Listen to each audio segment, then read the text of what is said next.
नमस्कार, मी दीपाली आणि मला ना तुमच्याशी आज एक गोष्ट शेअर करावी वाटते। म्हणजे मी विचार केला, तुलना या शब्दावर जरा विचार केला तेव्हा मला सुचलं की नाही आपण सगळ्यांशी बोलणं या विषयावर आवश्यक आहे। सगळे या गोष्टी चर्चा करतात, पण मला आज त्याच विषयी जरा खुलून बोलायची इच्छा झाली। आपण आपल्या मुलांची तुलना सतत करत असतो, म्हणजे आपल्या घरातल्या मुलांचीही तुलना करतो किंवा शेजारच्या किंवा शाळेत शिक्षक म्हणून सुद्धा मुलांमध्ये सतत तुलना करत असतो। पण तुलना करणं ही योग्य गोष्ट आहे का? आपण म्हणतो की हा बघा, तो मुलगा किती हुशार आहे, ती मुलगी किती हुशार आहे, बघ तू का नाही करू शकत, त्याला हे येतं, त्याला ते येतं, तुला का नाही येत। हे सगळं जे आहे ना, असे प्रश्न जे आपण आपल्या मुलांना विचारतो आणि दुसऱ्यांशी त्यांची तुलना करतो, त्यांना कंपेअर करतो, हे मला वाटतं कुठेतरी चुकीचं आहे। आपल्याला वाटत असतं की आपण त्यांना मोटिवेट करतोय, म्हणजे हा बघ किती छान आहे, मग तू पण तसंच वागायला पाहिजे, तो किती हुशार आहे, तू तसा हुशार असायला पाहिजे, तो किती अभ्यास करतो, तू तेवढाच अभ्यास करायला पाहिजे।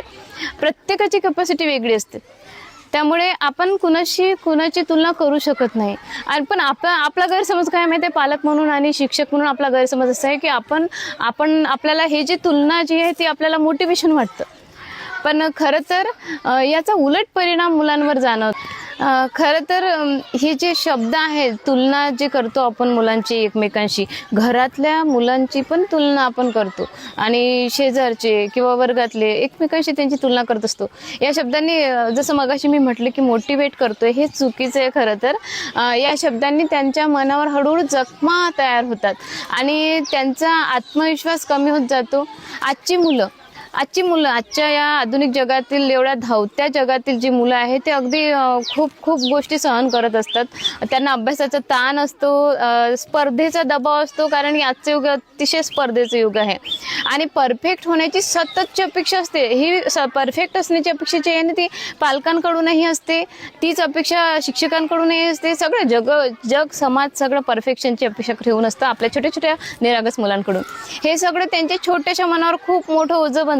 म्हणूनच कधी तुम्ही पाहिलं का, मुलं हसतात, खेळतात, पण आतून कुठेतरी खूप थकलेली असतात असं मला जाणवतं। म्हणजे त्यांचे चेहरे सांगतात की ते खुश आहे, दाखवतात, पण ते थकलेले असतात। म्हणूनच आपण पालक आणि शिक्षक म्हणून थोडा विचार करायला हवा, आपण खरंच मुलांना शिकवत आहोत का, की फक्त त्यांना सतत धावत ठेवतो आहोत, की फक्त धावायचं कसं, पळायचं कसं हे शिकवत आहोत।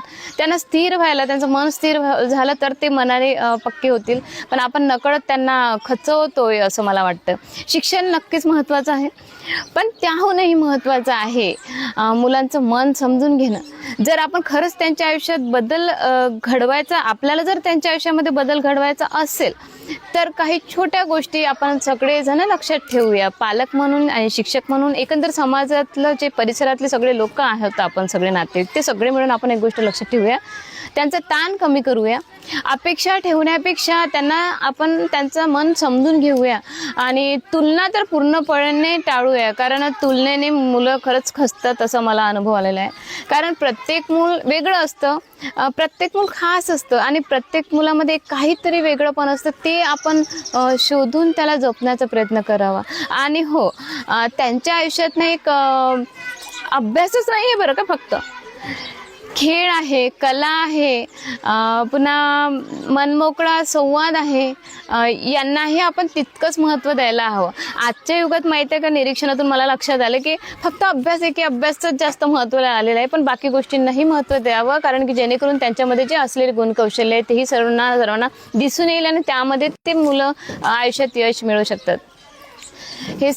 कारण जेव्हा मुलांना समजून घेतलं जातं तेव्हा ते फक्त शिकत नाहीत, तर आत्मविश्वासाने फुलायला लागतात। समजून घेणं फार एवढं महत्त्वाचं आहे। म्हणूनच म्हणते, चला आपण मिळून आपल्या मुलांसाठी तणावरहित आणि आनंदी शिक्षणाचं वातावरण तयार करूया, कारण शेवटी आनंदी मुलंच आयुष्यात खरं यश मिळवू शकतं। थँक्यू।